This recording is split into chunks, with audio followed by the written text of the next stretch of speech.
আসসালামু আলাইকুম। চতুর্থ শ্রেণীর শিক্ষার্থী বন্ধুরা, অনেক অনেক প্রীতি ও শুভেচ্ছা গোল্ডেন ম্যাথ এডুকেশনের পক্ষ থেকে। আজকে তোমাদের গণিত বইয়ের আহ, এই এখান থেকে দিয়ে একটা অঙ্ক করে দেবো। এটার পৃষ্ঠা হচ্ছে তোমার 43। হ্যাঁ, তো 43 পৃষ্ঠার এই লিখিত অঙ্কের 10 নম্বরটা তোমরা লক্ষ্য করছো যে যদি তুমি একটি ব্যাংকে প্রতি মাসে 165 টাকা জমা, তবে 1 বছরে তুমি কত টাকা জমাতে পারবে। মানে এখানে বিষয়টা হলো কি, প্রতি মাসে মানে 1 মাসে, 1 মাসে তুমি যদি 365 টাকা জমাও, 165 টাকা জমাও, তাহলে 1 বছরে তুমি কত টাকা জমাতে পারবে। এখানে 1 মাস, এখানে 1 বছর, এটাই আসলে মূল পার্থক্য, তেমন কিছু নয়। আমরা জানি তো 1 বছর সমান 12 মাস, তাই না? সো আমরা লিখে নিতে পারি এইভাবে যে 1 বছর সমান 12 মাস, যেহেতু ওখানে মাসে ইনকাম করেছি। তো প্রতি মাসে মানে 1 মাসে, 1 মাসে জমা হয় 165 টাকা। অতএব 12 মাসে জমা হয়, গুণ করলে হয়ে যাবে। তাহলে আমরা এখানে গুণ করে দেখতে পারি, 5 দুগুণ 10 শূন্য, 6 দুগুণ 12, 3, 2 একে 2 আর একে 3, 5 দুগুণ 10 শূন্য, হাতে 1, 6 দুগুণ 12 আর একে 13, হাতে 1, 2 দুগুণ 2 একে 2 আর একে 3, 1 ঘর কাটা, 5 একে 5, 6 একে 6, 1, শূন্য, 5 3 8, 6 3 9 1, তার মানে 1980 টাকা। বাস হয়ে গেল। পাতে 1 বছরে জমবে বা জমাতে পারবো, 1 বছরে, যেহেতু নিজেকে প্রশ্ন করেছে, তোমাকে জমাতে পারবো 1980 টাকা, তাই না?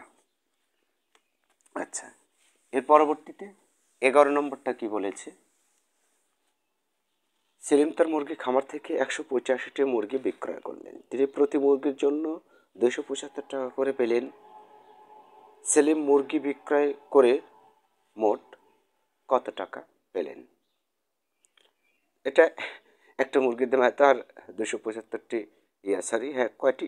একটি মুরগির দাম হচ্ছে যে 275 টাকা, আর 185টি মুরগি বিক্রয় করেছেন। খুব সহজ না? প্রতিটি মুরগি 275 টাকা, তার মানে একটি মুরগির দাম 275 আর 185টি, যেভাবে গুণ করলাম এভাবে গুণ, তাই না? এর পরবর্তীতে 12 নম্বরটা আমি করে দিই। 12 নম্বরটা, একটি খাতা প্রস্তুত করতে 78 পাতা কাগজের প্রয়োজন। এরূপ 955টি খাতা প্রস্তুত করতে তোমার কত পাতা কাগজের প্রয়োজন? মানে গুণের চলছে, তাই গুণে তোমার খাতা তৈরি করতে হবে। একটি খাতা প্রস্তুত করতে প্রয়োজন 12 নং সমাধান। 12 নং সমাধান, একটি খাতা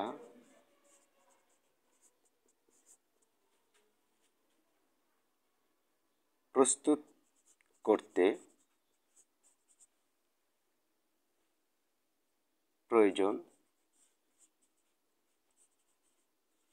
কত পাতা? 78 পাতা। একটি খাতা প্রস্তুত করতে প্রয়োজন 78 পাতা, অতএব 955টি খাতা প্রস্তুত করতে অবশ্যই বেশি প্রয়োজন। কথায় একটি বানাবে আর কথায় 955টি বানাবে। তাহলে 78 গুণ 955। আমি মুছে দিয়ে এই 78-ই আগে তুললাম, কারণ কি জানো? এর পরবর্তীতে যখন অন্যগুলো অঙ্কগুলোতে যাবে, তখন এখানে যে সংখ্যাটা আগে থাকে সেই সংখ্যাটা উপরে, অথবা সেই সংখ্যাটা আগে তুললে বিষয়টা ম্যাচিং হয় সেটা পরে বোঝাবো তোমাদের। দেখ, কিন্তু কোনো সময় আমরা এখানে রাফ লিখবো এইভাবে, এখানে লিখে এইভাবে লিখবো।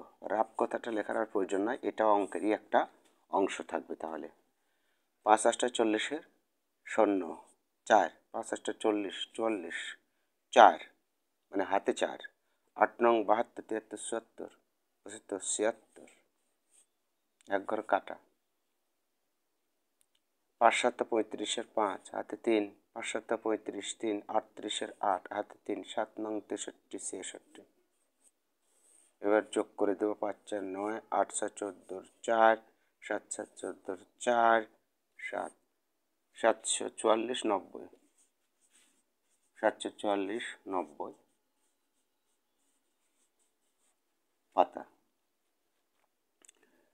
উত্তর এত। কখনো উত্তর লিখছি, কখনো অতএব লিখছি, তাই না? বিষয়টা তোমার কাছে মনে হচ্ছে কি আসলে এটা কোনো বিষয় না, উত্তর লিখলেও হবে, অতএব দিয়ে লিখলেও হবে। ভালো থেকো। আগামী দিনে ইনশাল্লাহ ভাগের ম্যাজিক তুলে ধরবো।